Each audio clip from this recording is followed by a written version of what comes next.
بس یہ واقعات تھے جن کی وجہ سے چچا اس روز تاؤ میں آ گئے تھے۔ ربڑ کی تھیلی کا قصہ، آگ نہ ہونا، تمباکو تاک میں سے نکل آنا، بندو کو پیٹنا، چچی سے جھڑپ، یہ سب ایسی باتیں نہ تھیں جو دماغی توازن پر اثر ڈالے بغیر رہ سکتی۔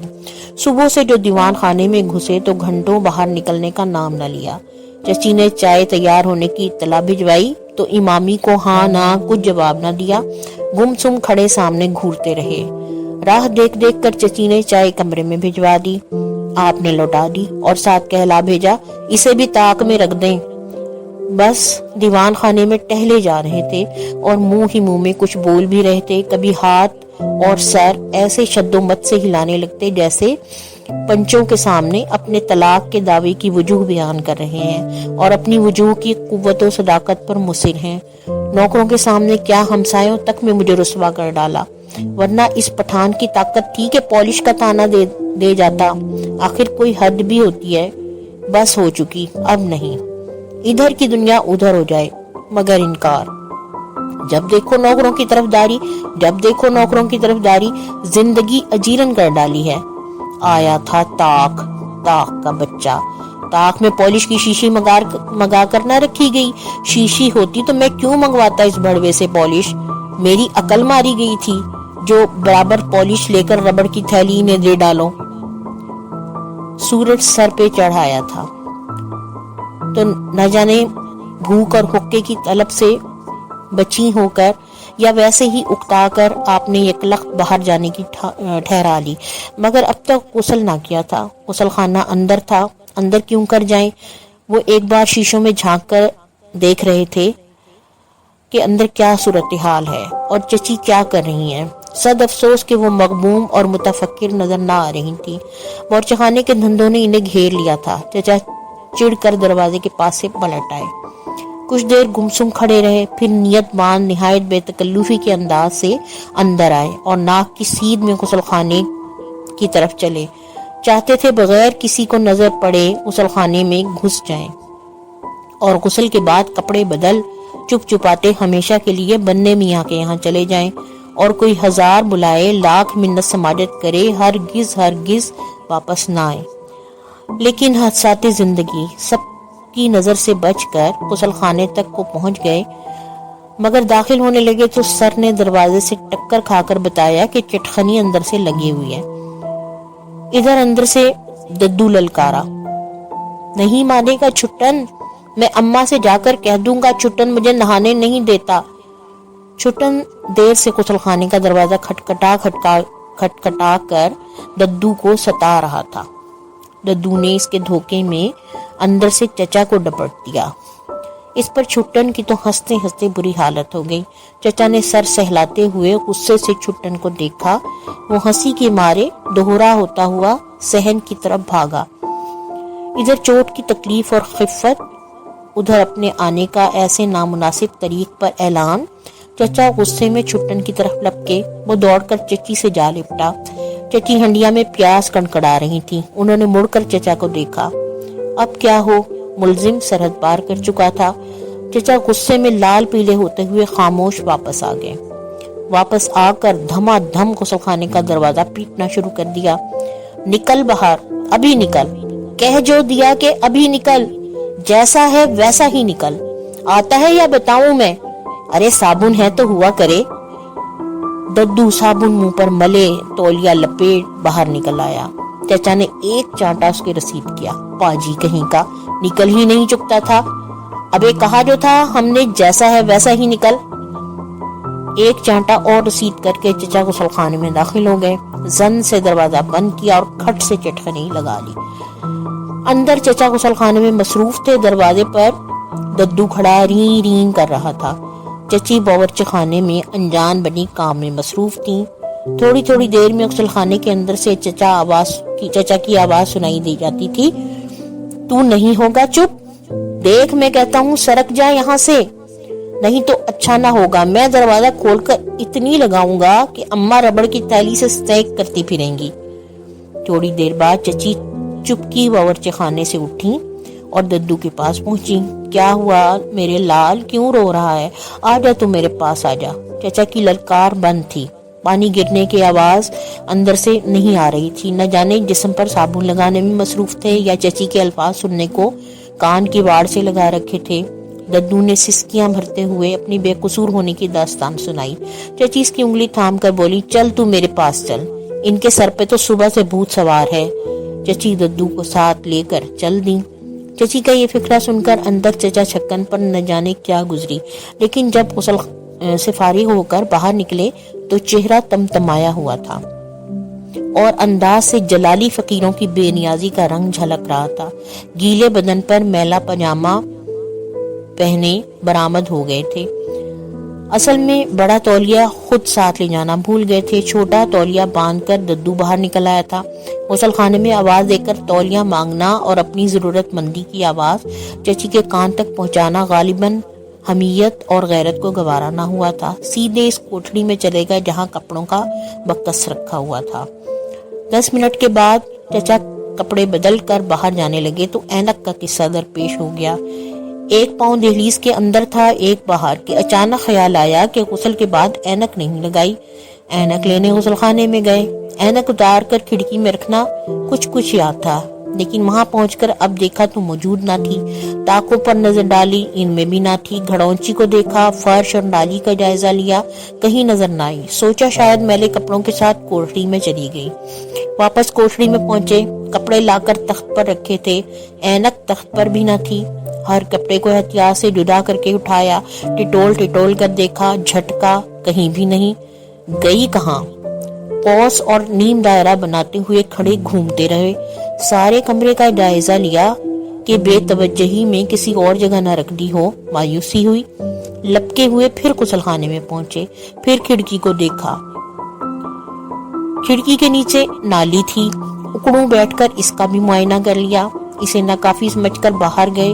غسل خانے سے سڑک تک ساری نالی دیکھ ڈالی, نہ ملی. واپس غسل خانے میں پہنچے. گردن گھما کر تاکوں پہ نظر ڈالی. گھڑونچی کے نیچے دیکھا. گھڑے جگہ سے سرکائے, کہیں نظر نہ آئی. ذرا دیر پریشانی کے آلے میں کھڑے سر کو کھجاتے رہے. عجب تماشا ہے. لپکے ہوئے پھر کوٹھڑی میں پہنچے. میلے کپڑے باری باری پھر اس زور سے جھٹکے کہ اینک کیا سوئی بھی لگی ہوتی تو الگ ہو کر گر پڑتی.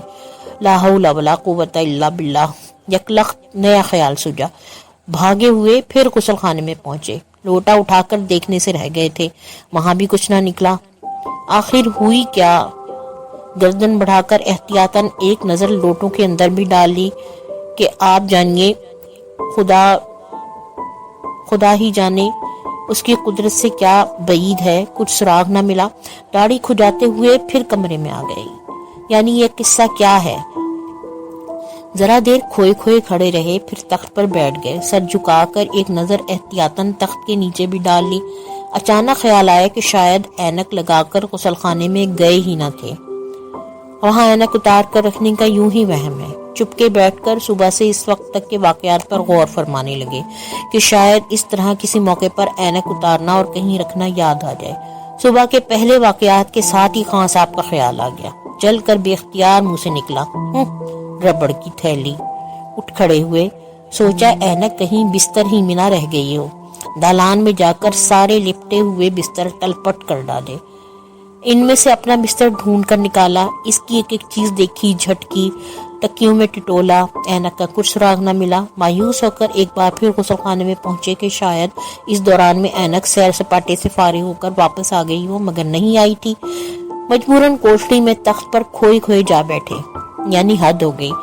یکلخت دیوان خانے میں دیکھنے کا خیال آیا. تیز قدم اٹھاتے ہوئے وہاں پہنچے. میزیں, کرسیاں, فرش, طاق, ایک چیز دیکھ ڈالی. اینک کہیں ہو تو ملے. چچا کھسیائے ہوئے سے ہو چکے تھے. کیا واہیات ہے. بے اختیار جی چاہتا تھا کہ نوکروں اور بچوں کو امداد کے لیے پکاریں, لیکن حالات اجازت نہ دیتے تھے. چچی سے نوک جھونک ہونے کے بعد نوکر اور بچے چچی کی رعایا معلوم ہونے لگتے تھے. ان سے امداد طلب کرنے میں ہیٹی ہوتی تھی. پریشانی کے عالم میں یوسف بے کارما سے پھر رہے تھے. دماغ ایک ہی ادھیڑ بن میں مصروف تھا کہ اور کس جگہ گئے تھے. ممکن ہے اینک وہاں چھوڑ آئے ہوں. اچانک بورچے خانے کی یاد آئی. وہ طاق والا واقعہ, بنڈو کی حماقت, چچی کا نامناسب رویہ.